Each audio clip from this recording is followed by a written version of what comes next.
By a small coastal town sits a fort which was a first of its kind. A descendant to a well-known Irish pint settled here before becoming a favourite and threat in Cairo. Plus, where a hatter transformed a sleepy port into a seaside resort that was fit for a king who gave it a nickname. All this and more can be discovered in this South Coastal walk.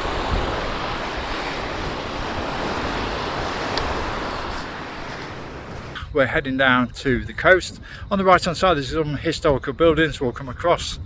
Then we're going to head over to, I think it's Middleton by sea, and eventually we'll reach Bognor Regis. It's about 11.5 miles today. It's a linear route. Let's see what we can find along the route. A field of sunflowers. Definitely a big field. I mean, it's as far as you can see are sunflowers. Now I remember going to Rossilly in the Gower, Glamorgan in South Wales a few years ago, and there was a sunflower farm where everybody was grabbing the sunflower root and taking them home. So if you ever want a sunflower, this is the place to go to. Now I know it's a bit of a floodplain here, not far from the sea, but to be honest, you need to have your boat by the roadside. I think that boat's been there some time, probably since the last flood. It's called Silly, and it's a bit of a silly billy to leave it there. For safety, do not park opposite gates, so don't park your boat there. Anyway, we're heading into Littlehampton. Right, I think we can get across this bridge. The historical road walk.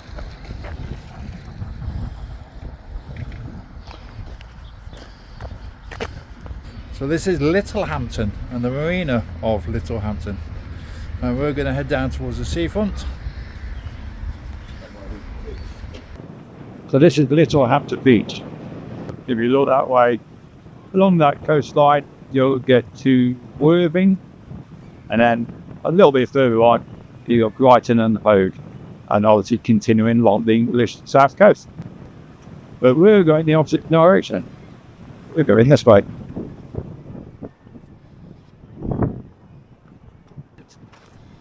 In front of us now, we've got old Littlehampton Fort. Once we've passed that, we'll get onto the beach, and then we'll head along the coastal path, which is the England coastal path, or King Charles's coastal path, all the way to Bognor Regis. It has its own royal links.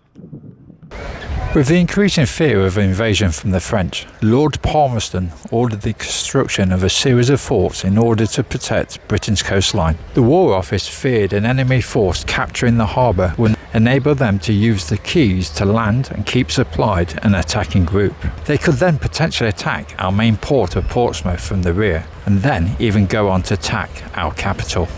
Littlehampton Fort was the prototype and the very first of Lord Palmerston's forts, which was constructed along our coastline.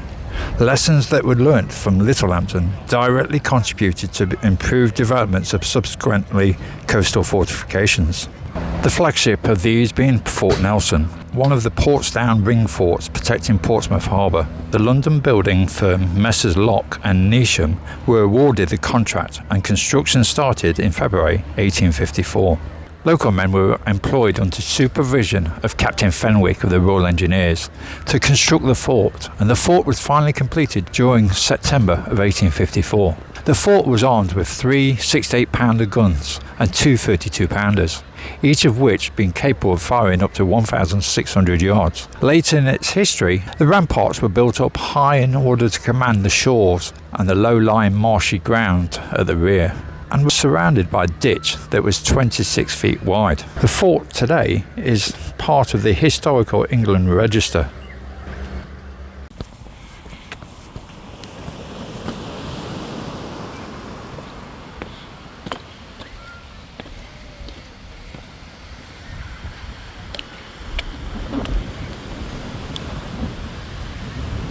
Right, we are heading away from the Littlehampton Fort, or Redoubt.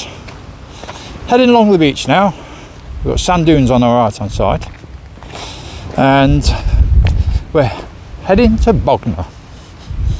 Oh, there's a sign I didn't expect to see. This is not a nudist beach. Well, most places in the UK aren't, unless there's a few people that do nudist beaching here, nudist bathing. So there's going to get quite a lot getting the kit off and then being told not to put it back on.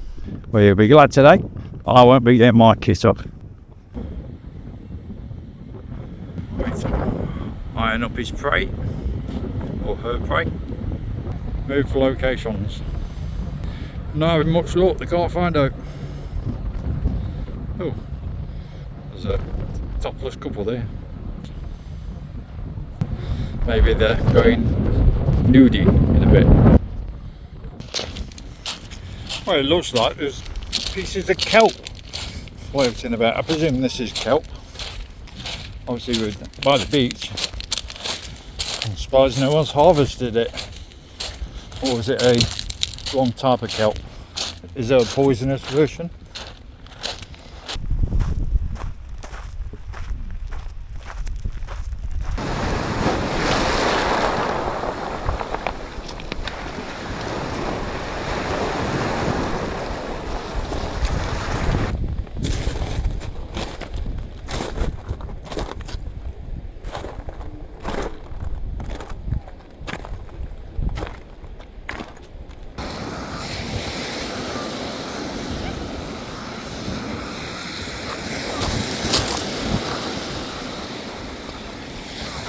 Okay, so we've decided to sit on the beach for a little while.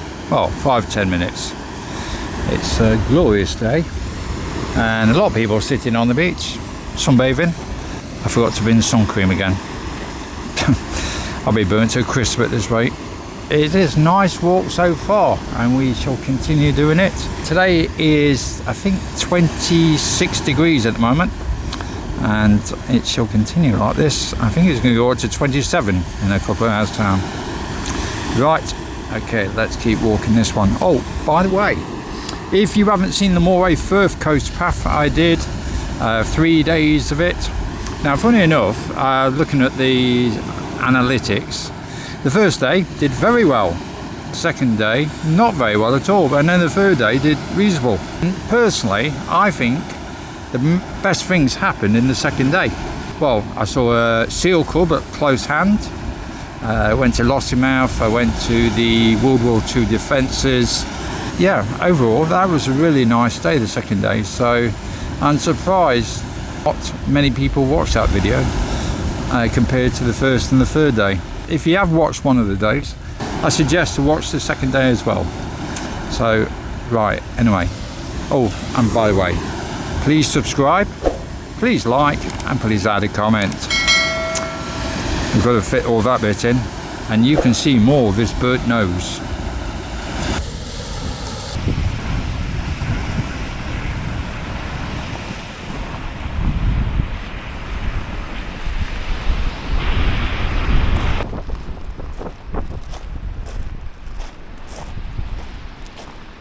So we are heading to Affrington. It may get its name from Atherston, the king, back in 989 AD. If I got that wrong, I'll put it up on the screen. On this site once stood the Benedictine Grange, which was founded in 1102. Here lived a resident single monk, acting as bailiff for the estate which belonged to the Siege Abbey, this monastic foundation from Normandy in France. In the early 13th century, a manor was built on the site and named, yes, you've guessed it, Bailiff's Court. By the 16th century, during the dissolution, the manor passed to the Crown. The Crown passed the manor on to John Spencer III, who was part of the Althorpe family of Northamptonshire. After his death, the estate was passed to various ownerships. Moving on a bit, in the 1920s, where the wealthy Guinness family purchased the estate of 750 acres all the way to the shoreline, and that's where things change a little. For what we see here is a village of medieval barns and other buildings of historical interest. Walter Guinness, great-grandson of Arthur Guinness, founder of that silky black and white Irish stout. Walter, aged 19, joined the army as an officer. In 1906, he decided to become a politician alongside his role in the army. In the fighting at Passchendaele, he received the DSO, Distinguished Service Order, for gallantry in leadership. On his return, he continued to serve with the Infantry 66th Division until 1918, reaching the rank of Lieutenant Colonel where he retired from the army. Raised through the political ranks, by the 1920s he had become the Under Secretary of State of War. So with the wealth of Guinness and being a leading minister of the country, he needed a place to relax. And here is where he chose, as he made the estate Bailiff's Court into a place to have madcap country parties during the roaring 1920s. First he knocked down the old house, but kept the 13th century chapel. The gatehouse we first walked through looks to be built in the 1500s, but no, it was actually built in 1927 to look like an old manor. All the other buildings we can see have been purchased from all over the south of England during the 1920s, dismantled and rebuilt here. There's even a secret tunnel between the gatehouse and the manor building. The estate continued to be a place of fun until World War II, where in 1939 Lady Moyne passed away. During the war, Walter held posts under Churchill's War Ministry, starting with the Ministry of Culture and going on to leader of the House of Lords. And by 1941, Lord Moyne was appointed Secretary of State to the colonies. He then became a resident of the state of Cairo from 1942 to 1944. This became his last appointment, as on the 6th of November 1944, just outside his home in Cairo, Walter was assassinated by the Lehi, a Jewish terrorist group. After the war, all the buildings still known as Bailiff's Court were purchased and converted into a luxury family-run hotel, which today are still owned and run by the same family. So we can see more of the farm. Like a lot of the properties around here, built of flint and stone. Erosion has taken place here as well. As I'm sure that gate did lead somewhere at one point, not off the edge of the cliff. Although it's only a 7-foot drop, so I'm guessing the fences may have been actually standing a little bit higher than they actually are now. Erosion's made them collapse. So what they were was defences for enemy attacks, but now they've become a sea defence and further erosion.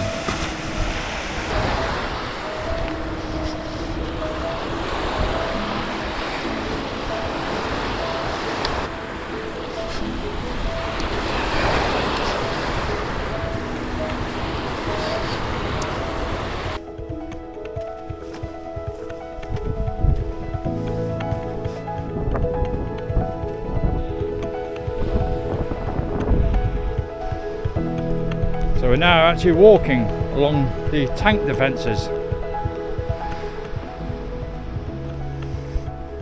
These were built between 1941 and 1942. Left to nature. Here you go, England's Coast Path, or King Charles's Coast Path, I believe they call it now.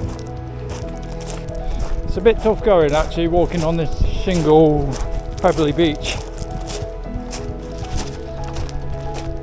Nice little summer house there.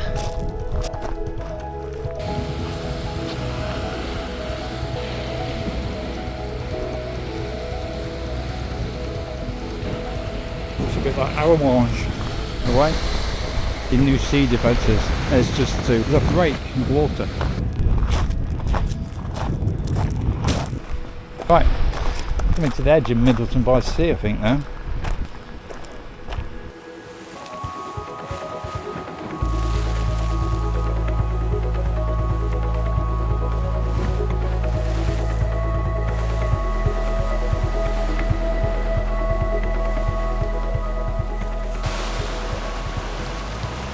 Save your pennies up to get one of these places. Huge.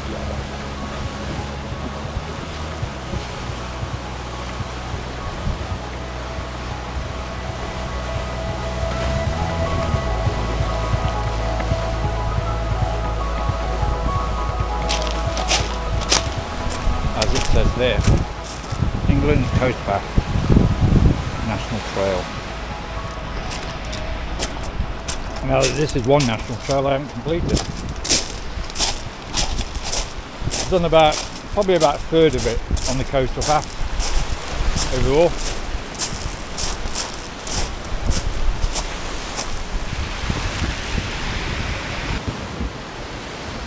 Some of the lovely beach houses along the front seem to be getting bigger as the further they go along.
This landmark for a building with its campus peaks is the Skyline Pavilion, opened in 1999. It is part of a more historical holiday park, that of Butlin's holiday camps. The Bognor site is one of the original 3 Butlins in the UK, opened in 1936 by Billy Butlin to provide affordable holidays for ordinary British families. It is still going strong today.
So as per usual, you haven't seen much of my face today, but as per usual, I don't like showing my face. I prefer you to see what I see.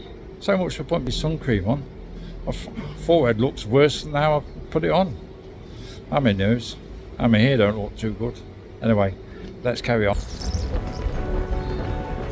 King George IV came to Bognor for recovery after a long illness in 1929.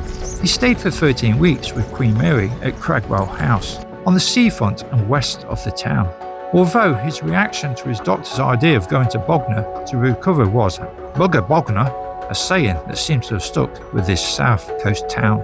It was during this visit that the king gave the suffix of Regis to this seaside resort, making it Bognor Regis, a place fit for a king.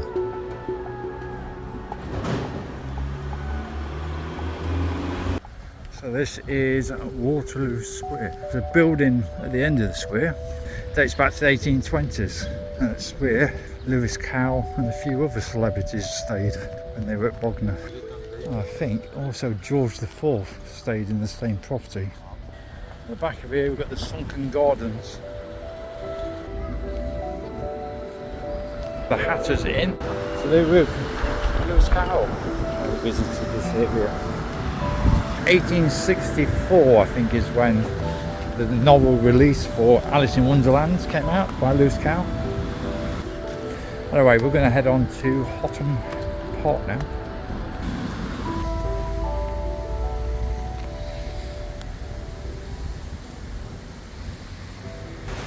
As we approach Hotham Hall itself. So it was built for Sir William Hotham in 1794, who treasured the place for 6 years until he passed away. Now the tower and clock are original and they were built for him. Now the bell that we can see is actually cast by the Whitechapel Foundry, who are the same people that casted Big Ben's bell of London. And the tower was also built by a company from London. So still standing test of time, and the clock today still ticks, and it has done for the last 230 years. So a masterpiece of Sir Richard Hotham.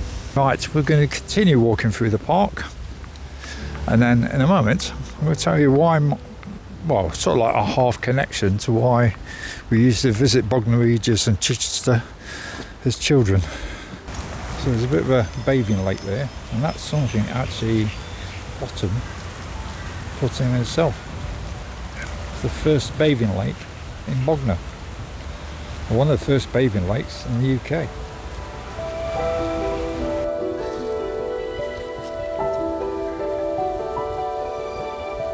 Okay, so as I sit in Hotham Park with the Mad Hatter himself, or is that Richard Hotham? I don't know. But as a child, we used to come to Bognor Regis and Chichester, and the reason why is that my father, he had a manufacturing company of his own eventually, but at the time he was asked by somebody that was to do with the Mary Rose, a ship that was built in 1511 for Henry VIII and actually sunk in 1545. It was overloaded with people and goods, believed to be lots of gold. Although I believe that story is not totally correct. The ship sunk between the Portsmouth and the Isle of Wight in the Solent, and in 1982 with Prince Charles at the time, now King Charles, he actually managed to raise the Mary Rose. And one of the other people that was part of this team that fundraised it, I think he was one of the divers as well. He had a manufacturing company near Bognor Regis and Chichester. So my dad came down and stayed for, I think it was about 9 months. We were still living up north. He was just working down here. He was basically looking after this man's company while he raised the Mary Rose. So that's the reason why I've got a connection. We used to come down in the holidays. As we've been walking around here, as I've mentioned, I think there's 30 different characters, all carved in wood like this, of Lewis Cowell's Alice in Wonderland characters. So it's an interesting place to come just to see that, because they're all made of solid wood in their fouts, and they're all carved by a particular artist. I can't remember his name at the moment. I'll put it across the bottom of the screen now.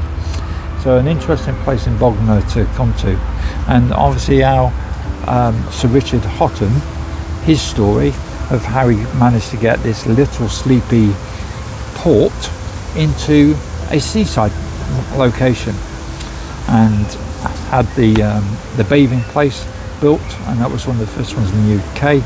And that Regis came along because Queen Victoria stayed here for a few summers, and also King George IV came here to recuperate him.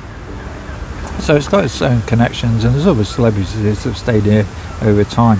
Nice little seaside resort. It didn't actually become famous though until 1831, when the train station was built. That made more people come this way, and Bognor kept its secondary part as Regis, as obviously the royal connection. This is where we're ending this walk at Houghton Park. Hopefully you've enjoyed it. Walking along the seafront, we have come across a few historical and interesting places along the way, and I shall see you in the next one, and I've got plenty still coming along. There's the Office Dyke videos coming out soon. I can't say very soon, but they are taking a bit of time to edit, and I've also got a few day walks and some other skills videos that I'm trying to put out, that I've been thinking about them for a little while, but I just haven't had a chance to put them out. So hopefully stick with us. If you haven't subscribed, please do. So until next time, look after yourselves, take care, and I'll see you soon. Bye, hikers.